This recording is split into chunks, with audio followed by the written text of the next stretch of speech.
NERDSoul. Now we can get into the real show. So, Blerdgurl, please tell people what you do. Oh my goodness. Okay, so again, pre-corona? Oh yeah, which timeline are we in? Yeah, we're in the pre-corona timeline, and then you can tell me what you do in the current corona timeline. Okay, so pre-corona, and they're not too different. It's just, well, I guess my bank account would say different, but they're not too different. But I am a contributing editor to SyFy Wire. I also have a blog called The Blerdgurl, and I also have a podcast called The Blerdgurl, which a lot of y'all didn't know until the end of last year, but I'll get to that in a second. I basically, my wheelhouse is diversity and geekdom. So if we're talking about comic books, if we're talking about anime, if we're talking about a little bit about gaming, because gamers are very special. I'm not saying that in a negative way. I'm just saying I don't game enough, unless you're going to talk about Tekken. I don't game enough to be able to report on gaming, but I respect y'all. I really try to highlight that people of color and Black folks, we have to say that now, in the geek space. As mad as people get, there is a distinction. We yes, unfortunately find out too often. Yes, and here's the thing. I say people of color all the time, but you also have to understand the way I roll. Like I write about indie comic creators on, I have my own column over at SyFy Wire. It's not called Black People, POC, marginalized voices indie creators. It's just called Indie Comic Spotlight. Do I regularly interview everybody? Yes. White, Black, purple, green, trans, the whole LGBTQ community, because the way I like to say it is diversity. People like to say diversity. I like to say Brooklyn. So if it looks like the world around me, that's hold up. What is this old Brooklyn? Yeah, I was gonna say old Brooklyn. I still live in Bed-Stuy, so I'm gonna say. All right. No, because I have a lot of family from New York, and they'll let me know now. Brooklyn is not. This ain't the Parts of Brooklyn aren't. Parts of Brooklyn aren't. But there are parts of Brooklyn you still can go out Flatbush and see they're there too, but we're still there, trust me. But yeah, and what I really try and do also, my day job for years and years and years was as an editor, a video editor. I used to edit commercials for advertising agencies, for TV networks and things like that, promos and stuff. And that's actually how I got involved with SyFy. I had a weird thing where Blerdgurl already existed, but it was like a separate life. And most people on Facebook didn't even know we were the same person, because my personal page didn't have any Blerdgurl on it, and Blerdgurl just had my logo. They didn't know it was me. So I kept them very separate. And then I was editing for a company in New York that asked me, I was freelancing, which I have been for years. I've been a freelancer for many, many, many years. That's the other reason why this doesn't freak me out, because I always work remotely. And they were like, hey, listen, we need some editors, and we want to know if you were interested in going to San Diego Comic-Con. I was like, have you met me? Because, and so that's and they're like, well, we didn't know. Right, which was really weird, because every time, and even the assistant that I used to work with was like, you really never talk to her, because all she talks about is comic books. So I went out to San Diego Comic-Con 2017 with subcontracted through this company for SyFy, editing their live shows. And I was just one of the people that was like, they run out the entire Hilton, one whole floor of the Hilton next door. And you just get up every day. So y'all, while we can't get no rooms. Nah. Yeah, well, basically one whole floor though is all dedicated. They turn everything into live editing, post, social media, things like that. Every room is a different thing. Stage, green room, everything. And so I was just literally every day and I didn't even get to stay at that hotel. I'd be bussed in from another hotel. Wow. And every day I don't get to go to the convention center. I get to go to the hotel next door, and we're just editing all the live stuff, all the upfront stuff, all the stuff that you would see online that was like, hey, you're not at the con? Well, we're here and we're doing blah, blah, blah. I was the chick doing the titles and things like that. So somebody there, but the problem was, and this is where I tell people, I didn't look, had I known when I was a kid that I could grow up and get paid to read comic books, I would have done this a lot sooner. But it was this trajectory within 2017, 2018 when stuff really started to explode online. When you saw SyFy, you saw Collider, you saw IGN, everybody started to have a real online presence. So, and SyFy, for those of you who don't know this, SyFy Networks, as well as SyFy Online, which is SyFy Wire, are owned by NBC Universal, along with Fandango, Rooster Teeth, and USA Networks. We're all the same company. Not necessarily in the same building, but all owned by the same umbrella company. The same parent company. Right. So when they decided to do this big thing where I came out to help, I wasn't just the only person. They had editors and people from all over the place. But they'd also just merged with NBC, so they didn't have that many producers. So I'm literally in this room with all of these different graphic designers, people working, and producers, and they don't know what they're looking at. So who's that old guy on the screen? Peter Capaldi. That's Doctor Who. This is a Doctor Who segment. Why don't you know this? Can somebody tell me what Disney character this is? That's not Disney. That's Naruto. Again, why are you here? So what started to happen was... But then you were there at the perfect time to be like... And so what I would do was... I guess I'm in charge. Right. And they didn't... Exactly. And anybody who's met me is like... So basically what happened to me was I was in this room and I ended up being sort of like the voice of the resource because there were all these people in there working on this stuff that had no idea what they were looking at. Like they did. They had the whole cast of Doctor Who on stage and the guy that's running the Chiron is like, who are these people? I'm like, Missy and okay. All right. And then when they were going to introduce the new Doctor Who, that was when they first were going to introduce the 13th Doctor. There was a guy, and it wasn't his fault. He just didn't know. He was like, it's the first female. Yeah, it was the first female Doctor. We're going to have like some sexy titles that say, the Doctor will see you now. And I'm like, what you not going to do? I don't know if because that's not, and see, I don't watch Doctor Who. It's not really my flavor. But if someone said that, I'd be like, is that her vibe on the show? Yeah, that's not the whole thing. I don't watch the show, but let's be real easy about that. I mean, because this is literally not. Or that could crash horribly. And that's exactly what I told them. I said, y'all are going to get dragged across Twitter in 3 time zones before 7:00. So basically what happened was people thought I was this producer and I'm like, oh no, I sit over there. I'm just cutting titles. Yeah, it's like, I'm just cutting titles, but don't nobody know nothing. Exactly. So one thing led to another. And then I was asked if I would be interested. I did some on-camera tests for them. And after that, a producer hit me up and asked me if I would be interested in pitching a show to SyFy, like a news show. And I pitched 4 because overachiever. And then went on to shoot and produce a whole series for SyFy that nobody ever saw. It was, and that was basically how I spent most of 2018. It was a daily news show that went up. We shot every morning. It was on the air by 4:00 in the afternoon, but it was on network because they didn't get the YouTube thing. But it gave me a lot of experience, and it also hit me, like, it just dawned on me, like, you know what, I could do this.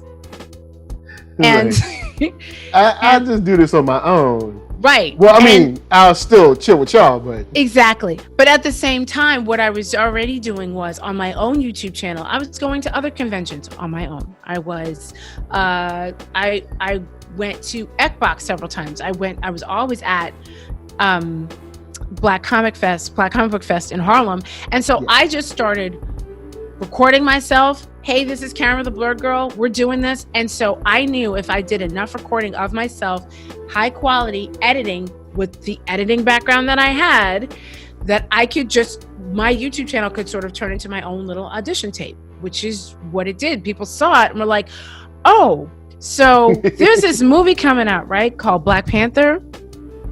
And we don't have any black people.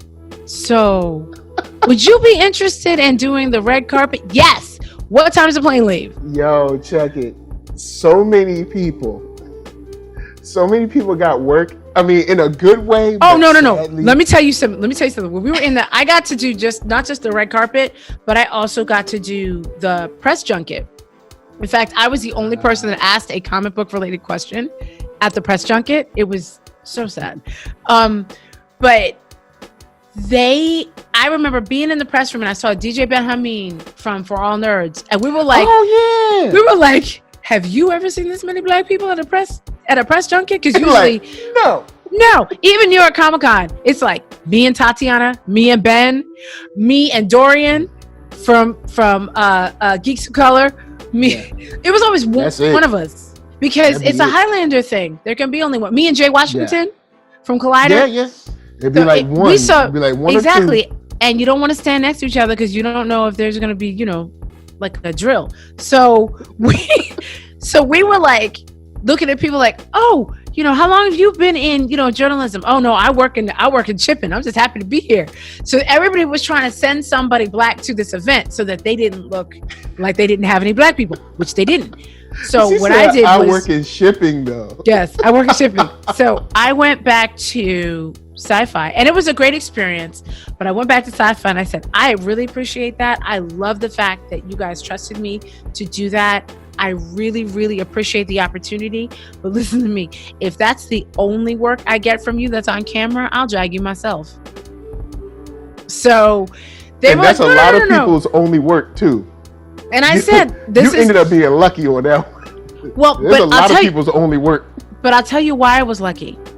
I was lucky because, and it wasn't luck, and I'll explain why.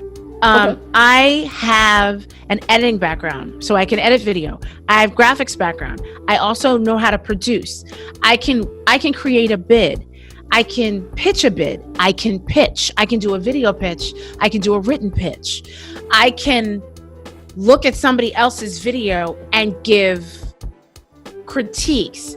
I have the ability to evaluate somebody to be like employees to be hired.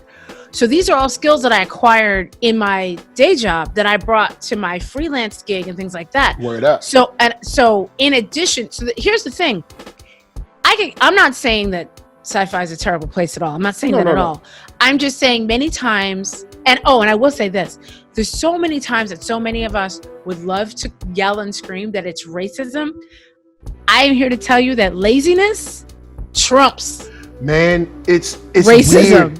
When it comes to these companies. It's weird. It's like there's this nexus of like racism and laziness and like cronyism and like all of that. It's like perfect where it's and like, it's but here's the thing. Like, it's my friends. It's going to happen. It's my friends. It's going to happen. And the thing that you're also going to have to, the thing that I do a lot of behind the scenes, which a lot of people don't know, is placement. I got people that hit me up all the time. Do you know any writers who do this? Artists, did you know any black female comic book creators? If I get that call one more time, I'm going to scream. That's one reason why I do it. No, you put a list together for artists, I think. I did for black female comic book artists. And that is the culmination of 17 different phone calls that I've had with different people because I'm tired. But now you can just send them the link. Yeah, I'm just like, listen, because otherwise I'm gonna have to charge you because I'm tired. So, but the thing is, it looks like luck, but what it is being prepared. Because the two things that I know without a doubt are this: if somebody feels like Black Panther made us a novelty, being a black female geek made me more accessible. I blurred in my name. So, let's find out what this Blerd thing is. Blerd is on everything I do. So I'm gonna come up in a search. True. That's by design. And if I am looking to have a conversation with somebody, I have footage ready. I have a work with me page. So if somebody goes, have you ever done camera work? Yes. Have you ever done, I actually have to put the podcast stuff up there. Have you ever done, journalism in this space? Yes, I have. Hi, Pumpkin. Look who's back. Look who's back. See, he's back now. So, continue. So it's basically, I got myself prepared so that when there is a call, now I'm not saying that SyFy would never have put me on camera. I'm just saying that because I had that show, In the contract, I had myself as the backup person in case the main host was not available. And the few times that the main host wasn't available, I was able to be on camera. So if I wasn't producing the show, that probably wouldn't have happened. If I wasn't, there was, when I do live shows, one of the problems that we're having, and I'm not saying SyFy had this, I said geekdom has this. Geekdom in general has what I call a Princess Leia problem or a Rey problem. It's not a problem. It's sort of a realistic thing. Everybody wants a woman that looks like Princess Leia or Rey. I'll put it like that. If you look at all of your networks, there is a brunette woman that looks a lot like one of those characters that is probably giving you your geek news. That is the look that everybody is going for. Yeah. That is by design. I know I don't fit that look. I'm a little too dark and a little too big. But when it comes to having a conversation about what I do know, I'm very confident. So I just know that I have to come correct. And listen, you can't, it's really, really funny. As much as I would love to say, like, the whole Blerd community is going to welcome you with open arms. Man. Yo. Because I can't tell you, there is nothing like a black man who has a conversation with you on Twitter about a comic book and you correct him. Yo. That's a whole different, hi, sweetie. Hello. It's weird because you think most people be like, oh, word, cool, we're just chopping it up. But it becomes, and I was talking about this online with other things, but gender wars find itself into everything online. I don't know how. We could be talking about bologna and cheese sandwiches, and we will end with black men do this, black women do this. I don't know how it happens. And we were talking about like, yo, dude, we've got to stop dumping on each other online. Yeah, and I usually bow. So I usually bow out. You're like, hey, no, this person, don't forget. You might say, don't forget. This person can also do this. Or one time, this person, I don't know, fought alongside this person or something like that. Yeah, that's what I'm saying. And instead of them being like, oh, word, yeah. instead of him being like, oh, word, that's cool. It becomes an argument. Yeah, and my whole thing is, like, I had this argument the other day about, and it wasn't that big of a deal. There's a lot of people out there who like Iron Man 3. I don't know what's wrong with them, but I do not like that movie. I've been very vocal about why I don't like that movie. Same reason why. But here's the thing. I'm not gonna try and dox you because you don't like that movie. Like, it's not that serious. Because I'm not personally threatened, like, because you don't agree with me and because you don't think I'm right. I know I'm right. For some reason, you don't agree with me. I'm gonna go on and live my life.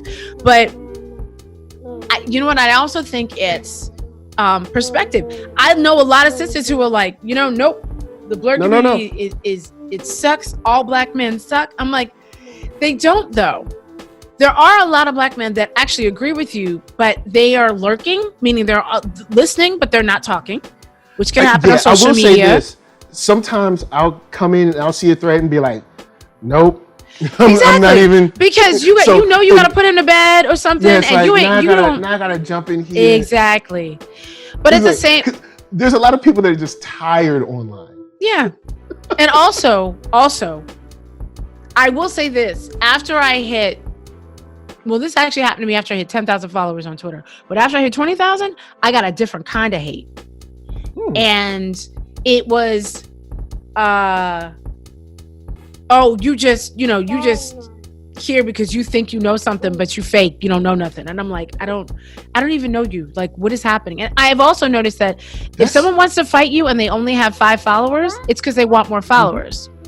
Because there's 3 big ways you can get more followers on Twitter.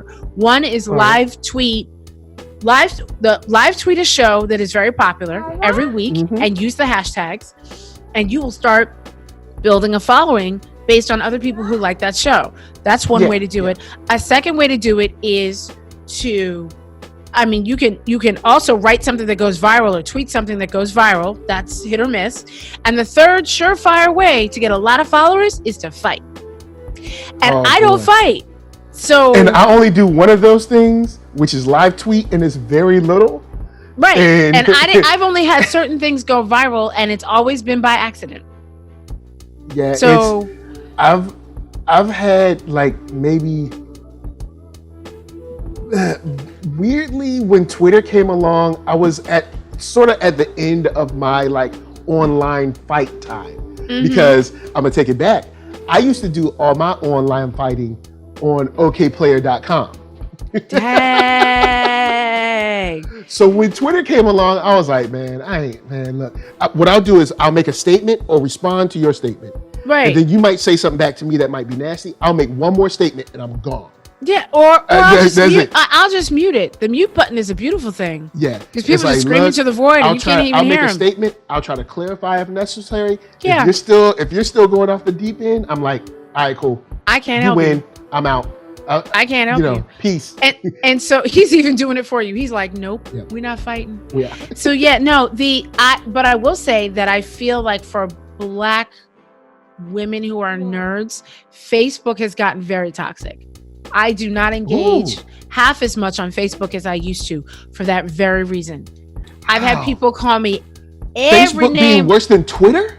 Yes. I've had, it is not. Because in my mind, Twitter is like the meanest. Like, okay, Twitter's the meanest. Twitter looks like Facebook the meanest. Facebook is kind of like the conversation-y, like if you want to have a long discussion. That's what I'm saying. People, Instagram is just pictures only and people being nice to each other. No. Here's the thing. First of all, if someone's going to be mean, they can be mean on whatever platform they want to be mean on.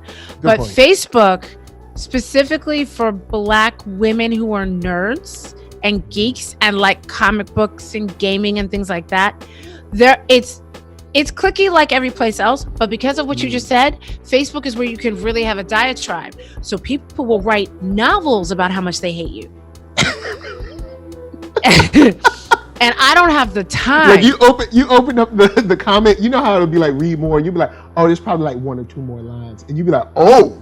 Exactly. Like, and whoa. See, and listen, and my boyfriend is not going to play. He'll see somebody going off on me and then he's trying to literally go find them. And I'm like, y'all need to stop this. Okay. Yo, spouses be like, look, my wife, if someone says something online and I'm like, yo, because I'm trying to be cool, I'm like, yo, babe, it's cool, don't worry. She'd be like, look, let's go get the gun. Listen, I will not talk about the name of the podcast, but I had let's go. Yes. I will not talk about the name of the podcast, but there was a brother or a group of brothers that have a podcast that decided to go off on me for literally 45 minutes, call me everything but my name. 45 minutes? Yeah, the hate was strong. 45 whole minutes? And I'll tell you what I did. There was a Twitter DM group that I had, or that I was in charge of, and we had a whole conversation about misogyny and not having what we would and would not talk about in the group. And they came right in without reading any of that and blurted something out that I felt was inappropriate. And I said, listen, I didn't even blast them in front of everybody. I pull into another DM, say, listen, that wasn't cool. We just talked about this. Don't do it again. It seemed to be cool with the guy that was in the group, but he went back to the rest of the group and they went off. And it was a big back and forth. And then it was like, who is she? And it turned into a really nasty discourse. And they spent an entire podcast talking about me. When he heard that, because they're in LA, he was going to get on a plane. And I said, listen, like, okay. Look. I understand, and I appreciate, thank you, and I appreciate you defending my honor. But there's two things we're not going to do. One, I'm not going to give them the light of day on social media, because then they get the followers, and then there's the whole fight thing. This is my business. They're not going to mess up my business because they want to fight with me. If they don't agree with me, fine. And here's the thing, they didn't have to agree with me, but the punishment didn't fit the crime. And I've talked to so many women who've gone through really a crime. You were like, hey guys, look, I don't know. They didn't like it. Saw it, but we don't do that here. They didn't like it. You know, they were like, this whole misogynoir thing is a joke. There's no such thing as rape culture. There's no such thing. I was like, okay, I don't even know how we got here, but we're not doing this. What can be debated is how much our culture feeds into it. Yeah. Maybe how many people it affects. But to say that it just doesn't exist. But here's the thing. That's your opinion. What we're not talking about in this group right here are these things. So it doesn't exist at all? But look, so all I'm saying is, I also have seen, it's very funny, and this was before I got my sci-fi gig. I also have had people who have indie comics who have talked about me in those groups, in Facebook, that forget that they invited me, or somebody else did, to the group. Yo, okay. So they're talking about me, and I'm right there. So, all right, so check it. I will never forget when I first started. Well, maybe not first. I was still probably within my first year doing this seriously, because I did video production outside of this for freelance work. So that was kind of like my lane in, like video production in general, doing short documentaries for like either the Red Cross, United Way, stuff like that. So corporate kind of video production. And so I started doing it because I was tired of people not being on screen that I thought were dope, or movies not being talked about that I thought were cool, because of the limited scope of knowledge. Yeah. That was you know, that was on stage or on screen. Right. So somebody comes up, someone that looks like me, a guy that looks like me, and I have to give this to, I know we're men, and there is men in America, we just have a very competitive nature. It's part of capitalism, it's part of manhood in America. It's just, you know, it's just this combative thing. And the first thing he said when he saw my video, without even knowing me, he just saw my video, he said, who does he think he is? Not that he saw my video and it was bad, or it was good, or it was horrible, or it was great, or he didn't like the lighting, or he did. None of that. No technical stuff, no notes or anything. Just who does he think he is to make a video and make it? I don't know. And I had a lot of people. Even when I started the Blerdgurl, when I did that, it's really funny. I did a post that I had no idea was going to go viral, called 25 Reasons You're Not Making Any Money at Comic-Con. And that thing took off like wildfire. And I had more people hit me up and tell me what I didn't know. And I was like, I'm talking about my own personal experience as a customer going to cons. You're not going to tell me what I don't know. But I had people, it's like, this is what happened to me. Exactly. I had people emailing me. But you know what's really funny? To this day, that post makes the rounds, and people go, yo, this is my first con. I went through all of your suggestions. We had a great con. Thank you so much. But the funny thing is, we as people, we will remember, we could get 100 compliments, but we'll remember the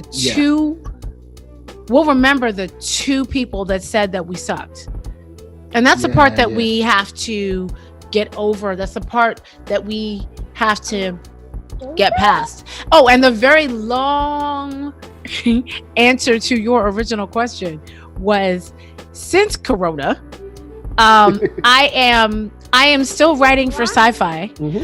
I was, for the past couple years, I was on a podcast over there called Who Won the Week. I am no longer on that podcast. That is a very recent discovery. And that has probably a lot to do with budget changes and things like that. I still have my podcast, The Blerdgurl, and my podcast blew up in December because Orlando Jones, who people don't realize is also affiliated with SyFy heavily, he DM'd me and was like, listen, and that he sent me a DM of his video that went out to everybody that was like, you know, this is the reason why I'm no longer on American Gods. And I was like, Orlando? He's like, yeah. I said, would you like to talk about this? Like on my podcast? Like now? He was like, sure. And I was like, honey, get the mic. And I was, and I ended up having an exclusive because what I didn't want to do was interview. Yes, I was running just like this. I didn't want to have an exclusive and write what he said. I wanted people to hear what he said with his own mouth because I knew there was going to be a lot of people. That was a good piece too. Yeah, and the great thing about Orlando, because I've interviewed him before, is he's very real and very honest. And I was able, because we have that relationship, I was able to say, okay, so what are we supposed to do? But that sort of blew my podcast up a little bit. And I decided this year to lean into that. And thank God I did. Because that's one of the things I'm, focusing on. And again, like I had said to you before we started recording, I'm kind of a perfectionist when it comes to my videos and stuff because I come from that editing background, but I'm trying to not do that. So I'm going to be in the next few weeks putting up a lot of video content and things. Yes, video content and things that people haven't seen before. Interviews that I've had with artists and entertainers. I love him. He's so cute. Yes. And I also started a coffee page. I decided to do coffee. I decided to do coffee instead of Patreon because Patreon takes a cut. Coffee doesn't.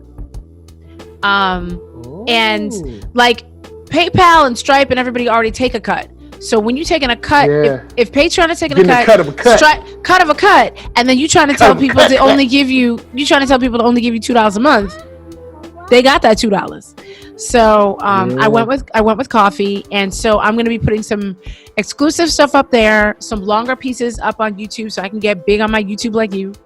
And I hold up, guys, don't let her make you think. Yes, you're gonna be. It's gonna be huge. And then I'm also obviously leaning into IGTV. And then my business, what people don't realize is I also have a business called Tiyland Media. Ty is my middle name. So Tiyland Creative is also on Twitter. And if you go to tiyland.com, TIYLAND, that is where I help coach artists and creators to market themselves online. So I help teach people to do what I've done. Cool. And make their own press kits, make their own work with me pages, sort of learn how to prep themselves, because there's a lot of great artists out there, but they don't know how to talk on social media without fighting because they think that's what it's for. Yeah. And so we spend so much time dumping on each other. Well, I have a membership site and stuff too for that. And one of my members, I love her to death. She's great, but she built up her following with a lot of that. I'm gonna point out who needs to be canceled, and so now that she's trying to promote her book, and she's having a very hard time because that's not what people are there for. Yeah, I told her, I said, you need to start a new channel for just your book because people are there to see you fight. Yeah, because I remember being on a podcast and we were talking about Black Twitter in general and certain people that we follow. That keep us, we got on the point of people that we follow that let us know that what we're supposed to be mad about as Black people. Right. And like I was people going like, what are we mad about today? What are we mad about today? Yeah. And I was like, there's someone that we know personally, and then like we mouthed the name of the person to each other and just started busting out laughing because we're like, we're not going to put this person out there. But yeah. We're not going to put this person out there, but this person, the only thing I ever see this person tweet is just like, this person got to go. This person got to be canceled. It's over for them. And I'm just like, I don't think I've ever seen like a happy tweet from hey guys, how's it going today? Like it doesn't happen. And here's the thing. There's a lot of fighting out there. But then when you're behind the scenes on a lot of this stuff, like I said, doing work with sci-fi, doing work at conventions and things like that, I'm usually the only one and I'm usually underestimated. So it's not really hard for me to impress people because when I walk in the room, they think I'm an idiot anyway, or they don't see me. I tell people all the time that one of the best things about, I know people crazy. They crazy. Tripping. When I walk into a room, one of the hardest things about being basically a Black woman in geekdom is that A, either people don't see you, or B, they underestimate you. Here's the thing. I no longer fight either one of them. Because when I show up, if you don't think I can do anything, and then all of a sudden I open my mouth, you're always going to be impressed. And the great thing about being in a room with people not seeing you is I hear everything. So I always know what's going on. So I'll be in on things and people go, how did you know that? Because I was there. You were? Yeah, right next to you. Yeah, I was there. I was sitting right beside you. I feel like that Black Lady sketch show. I'm like, feel like that undercover agent. Yo, because man, that show was, my favorite skit on that joint. I can't remember who dropped the line, but they said maybe she's a bad chick outside, because we have an all ages show. So maybe she was a bad chick with alopecia. I don't know why line hit me that, but that line hit me. I fell out. And that's the thing. No, it's real because, and the funny thing about it is, and again, I'll say this, it's perspective. And I forget sometimes that my view on the world is a little bit different. So I was talking, you never know what somebody's going through when you're talking to them. So they may be absolutely freaking out on Twitter and you could be like, okay, but this isn't that big of a deal. Are you okay? And there's so many people who recently lost their jobs or lost their health insurance and they don't know how they're going to make ends meet. And they got people that are telling them, it's okay, be happy, just create. And they're like, I don't know how I'm going to eat. Yeah, and so there's a lot of stress out there. I feel you on the create, because sometimes that can help you keep your mind off things. But sooner or later, I have to think about the electricity or soap or that's why toilet paper. That's why toilet paper, because we need toilet paper so cats can jump over it. Listen, like it's a competition. Oh my God. I was on TikTok mad a couple days ago. See, I really want to enjoy these cats, but I'm kind of angry that you have more toilet paper in your house that you just wasting than I do. Because this is definitely the group of people that were running and buying packs and packs and packs of toilet paper, and now this is what you're using it for. It's these are definitely the groups of people that fought other people that just wanted one pack while they had 10 packs. And I'll say this, it's funny to me. I'll jump on this and jump off. I think it's funny that when a certain group was hoarding and everything, it was all good. Then when hoarding caught on, everybody else wanted to hoard. Now we got limits. Yep. I'll just say that. Oh, I see it. No, I absolutely see it. Nobody had sense when folks had a whole cart of toilet paper. Fine. Then when other people were like, cool, well, if it's good for the goose, it's good for the gander. Now all of a sudden, limits. Yes. Yes. Because the gander is black. But anyway, I will say it is a good time to be creative. And this is something I was putting on my, I couldn't do my regular podcast because I didn't feel right saying hey, I have another interview with a star. I wanted to help people. And I did my COVID response podcast, basically giving people resources for unemployment, mental health services, things like that. The other thing that I think is super important is that you're sitting here thinking, oh my God, how am I going to promote my comic book? How am I going to promote my whatever it is, my writing, my book? But your skills and talents are really, really necessary out here right now for the people who don't have them. For instance, there are people that have very big YouTube channels and followings that haven't stopped, but they might need writers, or there are people who are just starting their YouTube channels that were really, really big on a network that have the money to pay a writer. If you're an artist, there's people out there who need logos. They need, like I told you, I'm using my skills. Like when I get back to New York and I get back in front of my rig, I'm going to be editing. I'm going to be editing spots and promos for people. But until then, I'm going to be doing press kits, and I'm going to be showing people how to turn their brands into, you have all these years that you spent being in an office doing XYZ in terms of marketing. You can turn that into your own business. You're panicked because you're not used to being freelance. It is, going freelance or being unemployed is very scary if you haven't done it. But listen, I've been freelance for years. I've had a bank account that's had negative $1,000 in it, $2,000 in it. You'll be all right.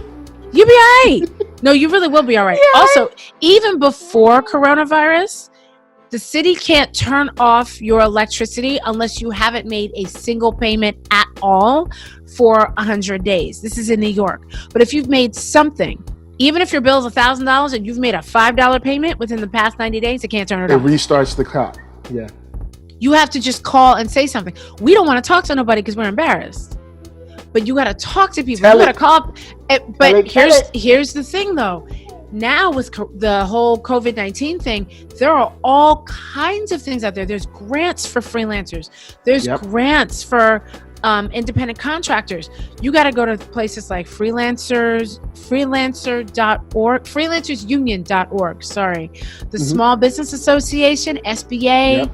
There's a lot of stuff out there if you look for it. And trust me, Becky's looking. You should too. Yes, they are looking, and they already have the links, so you need to go. Yes, but I mean, there's still stuff that they don't qualify for. There's minority-owned business grants. There's Black women-owned business grants. There's women-owned business grants. Trust me, I'm out here trying to apply for everything. There's a $10,000 COVID. I'm incorporated, so I'm in, but I have been hit by, what's happened.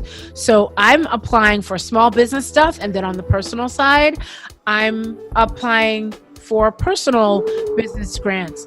I'm a landlord. I have one tenant, and they didn't have to pay me rent this month, but he was nice enough to do it anyway. But I told him he didn't have to. For y'all, come for me. I am applying for homeowners grants. There's stuff out there. You've got to apply for it. There are things for you. And I think you can keep creating. And I think that's one of the reasons why I got on TikTok, because TikTok right now, their algorithm works different than Instagram and Twitter. It's very simple to get a large following pretty quickly without paying people or doing anything illegal. And so it's another way to drive traffic to your website, drive traffic to your other social media platforms. Another chance to tell people about what you're doing. I see a lot of people doing I think you did this. Didn't you do the Don't Rush challenge? Yeah. And y'all got creative with it and used your comic books. That was perfect. Yeah, and we have a deluxe supercut coming tomorrow. That'll be extra mopo. I'm gonna need y'all to get more women in it though. Yo, we gonna need y'all to reply and actually send stuff when we send it to y'all. No. Let me get on this. Not on Facebook. Many of y'all that I asked to interview, and y'all say no. I'm talking about Instagram, Twitter, Facebook. Oh, okay. I have sent out over 100 requests over the last couple weeks. So many of y'all are, I don't want to do it. I don't know. I don't have enough. I don't know if it's like, look, don't worry about what you got. No, imposter syndrome is real. Imposter syndrome is real. Can I do audio? I don't want to be on the audio. So it's not, trust me, we have asked. We have asked. So because there's a lot of times that comes down our street where it's like, where they at? And it's like, well, for one, I've seen many Don't Rush challenges with no men. It was cool. I didn't care. Two, we have asked. No, you have asked, and you know what we're gonna have to do. We're gonna have. I think Destiny. We don't where y'all at. I'm trying to think of the Haitian creator. Spirit of Destiny. Dorfis. Dorfis was on one, right? Yeah, she's in there. Right. So you have to kindly ask Dorfis to ask some other women, because we're gonna listen to each other. I will, and listen, after we do this, come on now. I will. No. Here's my thing. Come on now. I know it shouldn't have to be like that, but I'm telling you why. Remember what I said before? How Facebook is no longer a safe place for a lot of Black female nerds. So, and along with the bashing comes the dudes who are like, "Yo, what you got? Show me." So, I'm not saying that that's y'all. I'm not saying that it is. I know. But how is the average? We just want you to drop a comic book. How is the average sister supposed to know if she's never heard of you? So that's why I'm saying, just like if you have, it sounds like a lot of excuses on this one. No. I'm not saying it's excuses. I'm not saying excuses. I'm saying if you've offered people the opportunity, they haven't taken it. Was like, cool, right? Ninja was like, cool, when you need it. So. No, I'm not, and I'm not saying that if there are people that missed out on an opportunity. I'm not saying that.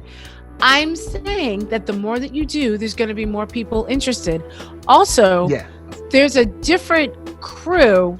Some of the people that you're asking, also, not for nothing, there are going to be more cosplayers that are interested in doing it because they cosplay than comic book writers and comic book creators. That's just the nature of the beast. So if I am an artist, but I don't have, like, for instance, if I'm not blowing up like Vita, you know what I mean? Okay. I might think I'm not as good because I drew, but it's in somebody else's comic book. So, and I'm not giving an excuse to people who are I'm not giving excuses to people who are like, they have full-fledged comic books, bless you, that have full-fledged comic books and they're not putting them up for you. I'm saying if you're just reaching out to an artist, a writer, and they don't own the comic book, they might not feel comfortable doing that. So go, right. We got to tell them to go. Yeah, because I do have a comic book that I drew a long time ago, but it's in the closet. It's done. So I just held up Concrete Park and I Got a Right to Be Hostile, the Boondocks joint. Because I've even said, look, I don't have a comic book. Just come on, because some people don't feel comfortable. Some people don't feel comfortable doing that. Because we were just like, yo, we just want Blackness on the screen. Come on. And after this, send me the link. So after this, send me the link. We're going to find you some more people. And matter of fact, look. I don't have a comic, but I mean, but what am I holding up, though?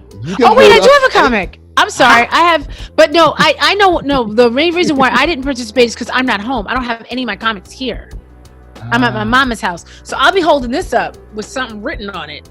Well, yeah, do that. Just hold something, because. But you catch me in a couple weeks when I'm back in New York, I will have like Marvel's Voices to hold up or something. Because like basically what we're trying to do is just be like, hey, this is our community of Black media, Black artists, Black writers, but it don't matter. Just be in it. And there's a lot of, I don't know if I would say timid. I don't know what. Well, each of the response, but it's very like, look, I want you to like. But honestly, I'll say this: most of the DontRush challenges are very specific.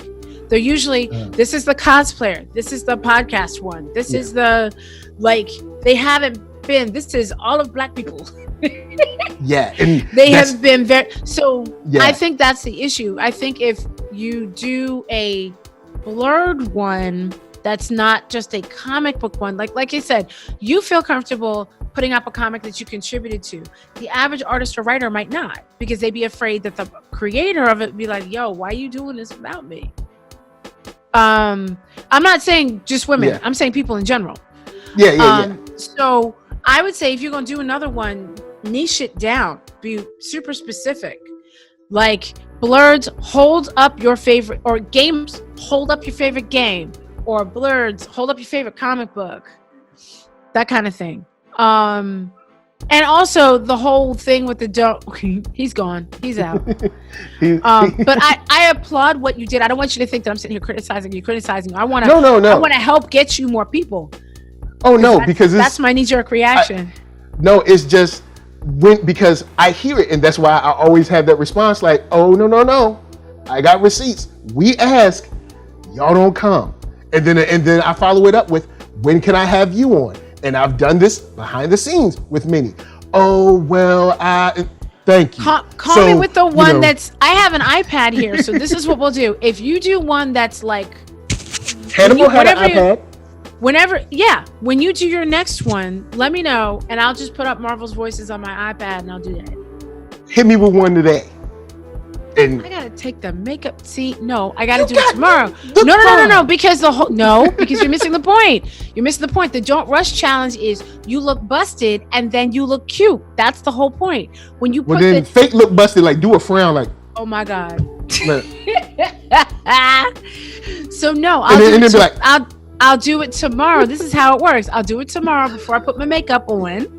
I'll do the busted look, and then I'll put the comic up, and I'll come back, and it'll be cute. All right, cool. Gotcha. So we'll do this in the next couple of days, because I know you're gonna be yelling at me. But yeah, so it's because we kind of we're dropping tomorrow, so I'll get you in the next couple of days. Okay. So if you can give it to me tomorrow, I got you. Okay. I really yes, do please, think that I'll say this: women, especially Black women, I am trying.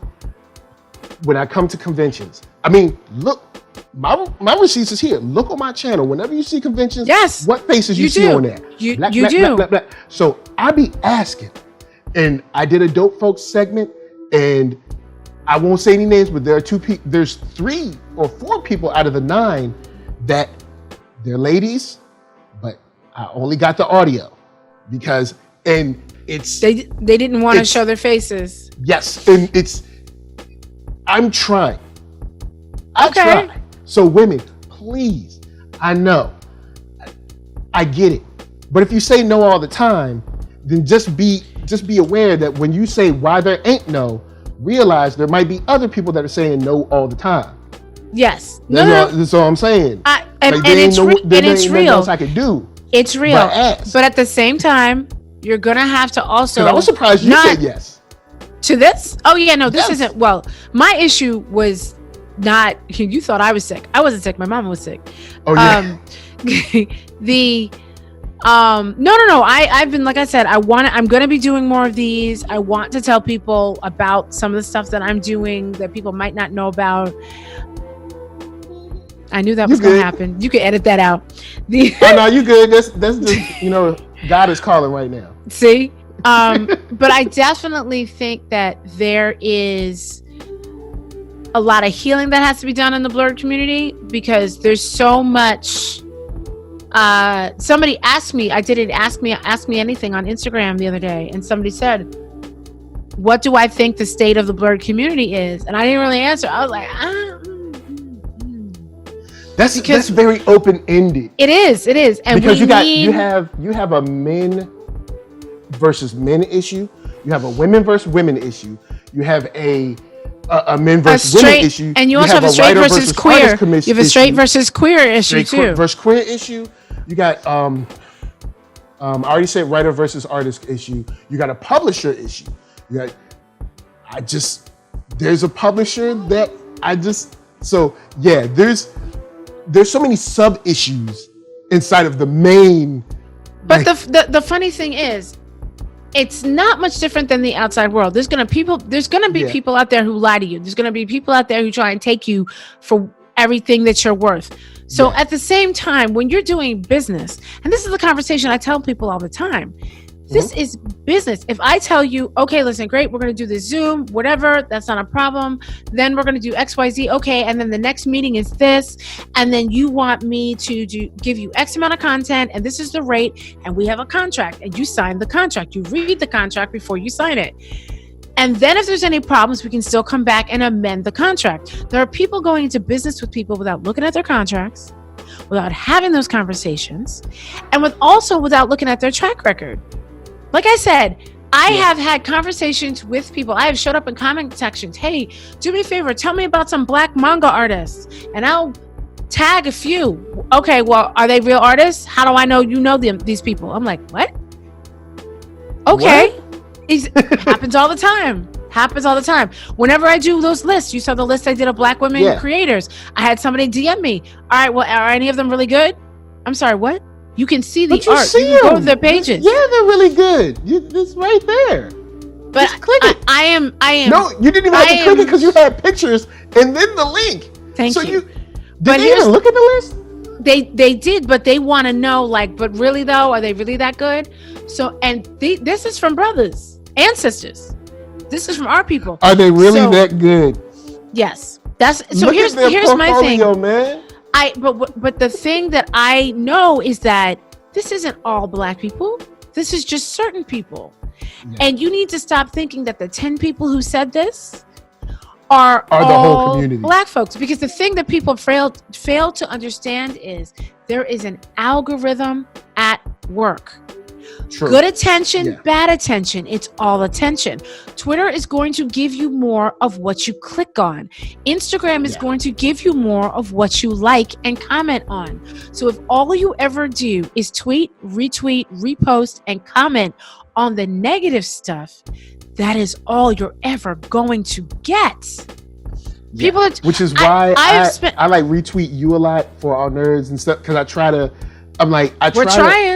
I'm trying to subconsciously, on the low, create a community without technically even knowing you guys. Like, because when I do live streams, I shout out for our nerds, Blerdgurl, Blerdish, I know Blerdish, Double Toasted, I actually know them. I can't think whoever, Black Tribbles, I don't know them. Like, I online know them, but I don't know, but I shout them out because it's like, I want people to know there's more. Yes. There's more. And you're doing a great job, because for your listeners and your followers, there's people listening right now that probably have never heard of me. There's people that are that might not have heard some of the people that you just listed. But it's important that we shout them out, because every day there is a chance to introduce yourself to a new group of people. That's why every now and then you see me put puppies and cat videos on whenever you see cats crossing my timeline, it's because I'm changing my algorithm. I'm cleaning it out, because there's been a lot of, there's a lot of crazy, and something has to get cleaned out. Throw some cats on here. Right. Throw some cat gifts over here. It's the Matrix. It's the system doing something it shouldn't, and I'm trying to clean it up. I see you. So it's one of my favorite movies. Oh, I love that movie. And I'm so excited about the new one, and but I'm ready to see it.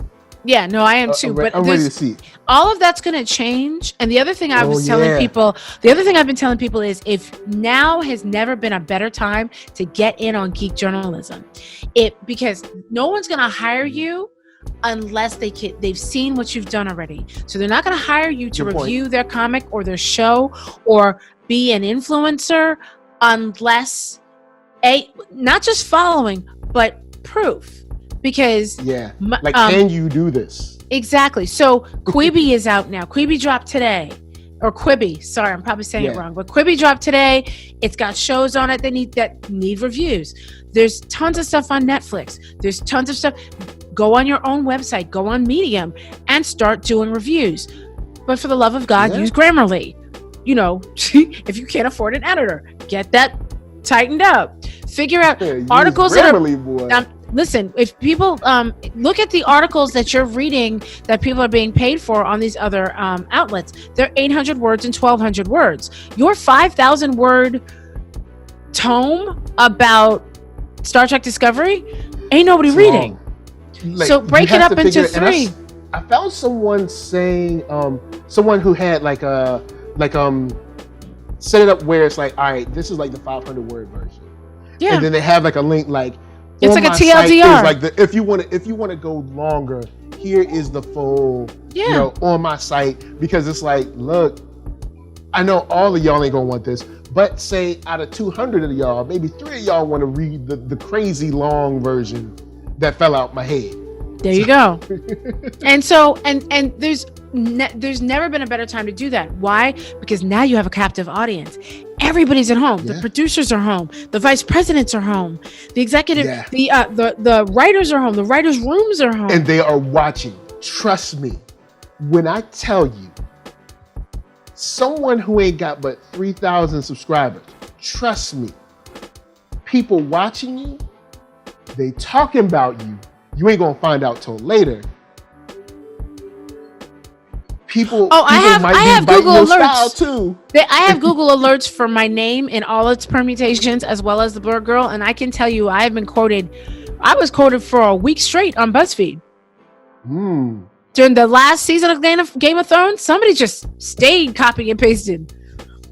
And I mean, using. But the thing is, here's the thing though. But here's the thing, and I tell people this a lot. This is the last nugget I'm gonna give you, and I'm gonna let you go. The thing is, when you sign up for social media, the disclaimer, that little checkbox that you have to hit, that you accept, is that everything that you post on the site is public domain and that you do not own anymore. Okay? Yep. So that being said, I'm not saying to come off of social media. I'm saying use it wisely.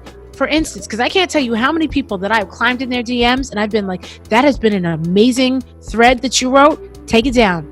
Take it down, put it in a document and send it to this person as a pitch. Because we're giving away our content. A lot of stuff. Yeah. What you do is you tweet, you quote, you have your small 120 word things. Then you go write about it on your own page, or you pitch it, and you pitch it to an outlet. If they pick it up, you write the article for money, and then you come back to Twitter.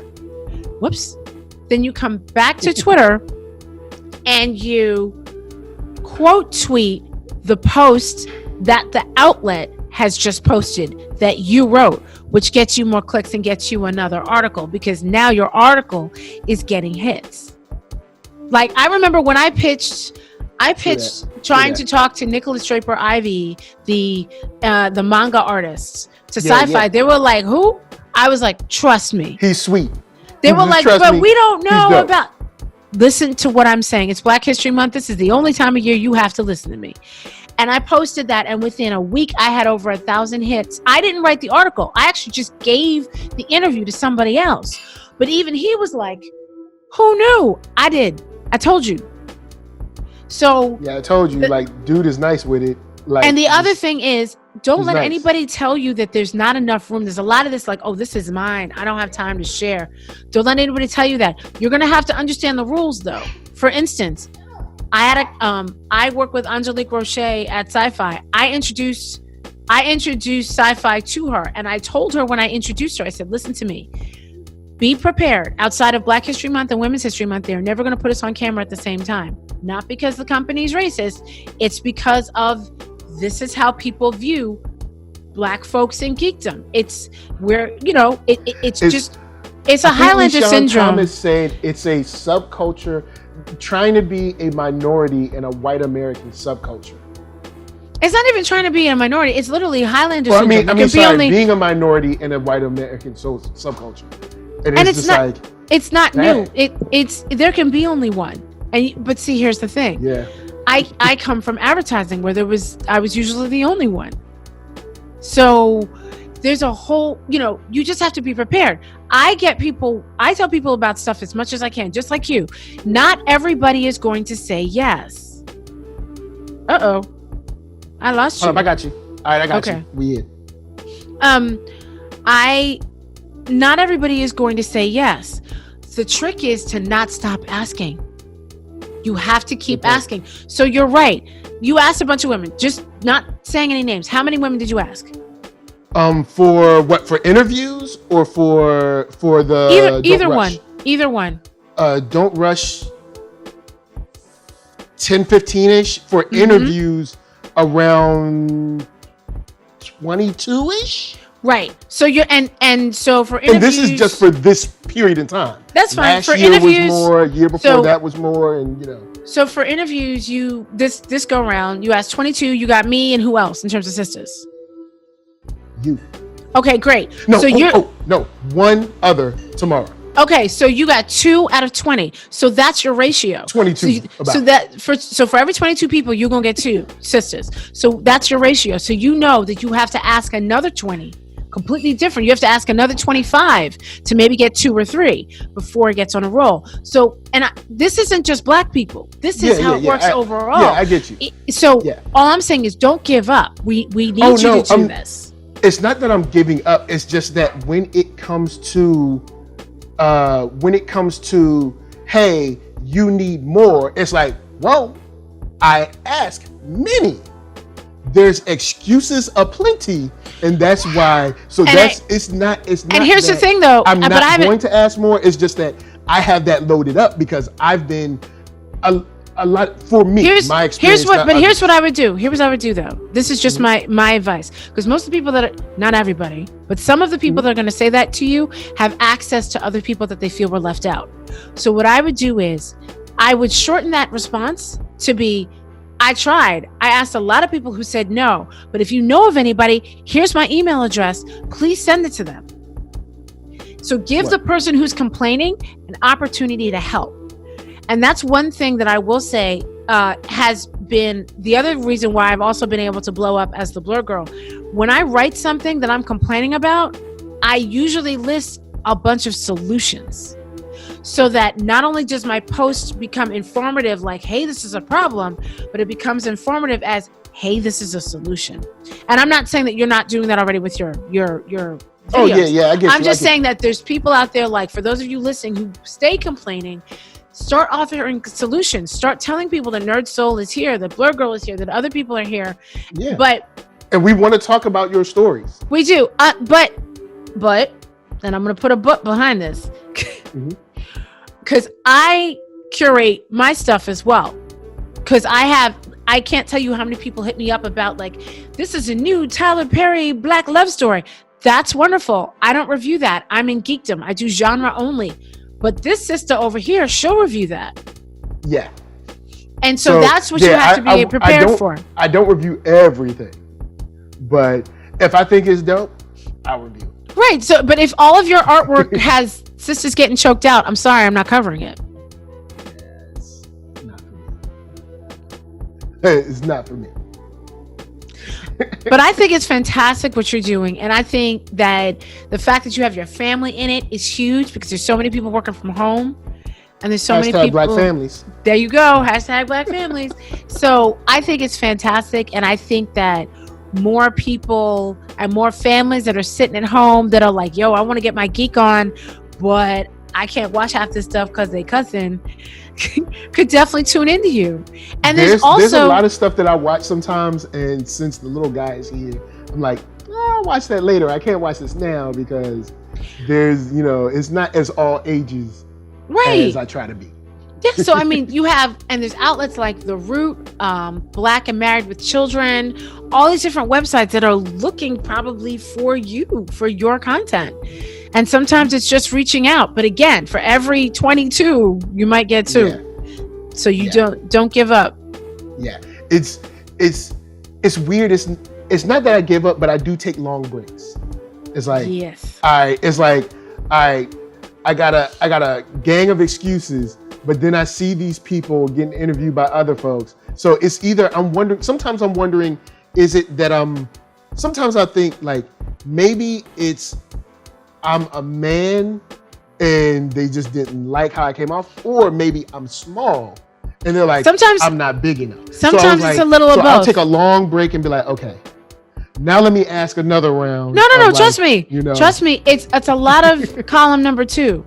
Because I can tell you there's a lot of people who wouldn't give me the time of day that all of a sudden saw me on SyFy. They're like, hi, so listen. And I'm like, wow, okay.